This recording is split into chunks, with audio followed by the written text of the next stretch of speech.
I know you don't like the hot seats. You've been making a bit of news lately, but I'm going to give you a very simple first question. The globe has been in economic turmoil. What's going to happen in 1999? It's always simple questions from you, Bev. Well, I guess if you have a look at the Asian region, I think that's going to have a big influence on, I suppose, the outcome of where we all head. I think probably Eastern Europe has a bit of an impact too, but Japan certainly holds the key. I was at a function the other evening where they had some very prominent business people from the Asian region, and we've got to be careful that we start to specify where they come from. But there's parts of the region that will recover quicker than others, and I think that'll be very positive from those of us that have a big export line up there, but there'll still be an overhang of those that have got a lot more work to do. So I think you'll have, in short, you'll have a bit of an overhang of those that haven't made it yet.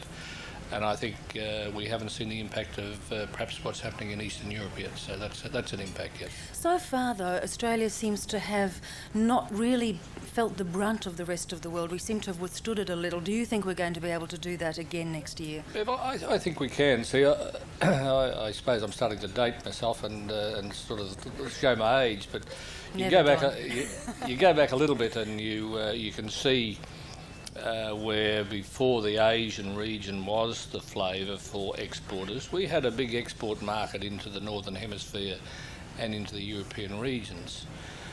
The companies that are exporting into those regions haven't lost those markets, and they've certainly extended into the Asian region, and we're certainly doing some good things in both regions. And I think Australian business people generally are pretty flexible, and they're able to change their strategies quickly, and I think we've had some good fundamental economic settings here in this country, and that's a plus for us, and we've been able to get through. So I'm not pessimistic. I'm not sort of jumping up with a lot of joy, but I think it's going to be hard work, but I think we can get through it.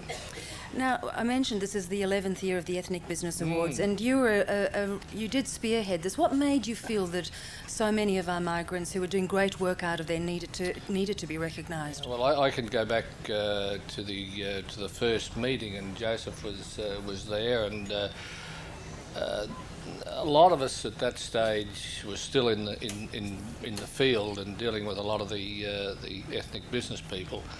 And we could see there was some marvellous innovation starting to come out of it. And in those days, I'd have to say to you that there were some Australian businesses that were looking for handouts rather than getting on and doing the real hard yards.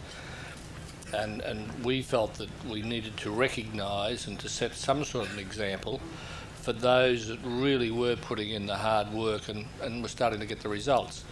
And we started off in a small way, and it's grown. And I'd have to say to you that having been involved with all 11 now, some of the success stories and some of the vibrance of the winners and even those that have come second has been a great night, and I just hope that the tradition prevails and that you see the same sort of frivolity and fun that this night has generated over the years. I have no doubt we'll have lots of fun as the evening continues. Please thank the Managing Director, Don Argus.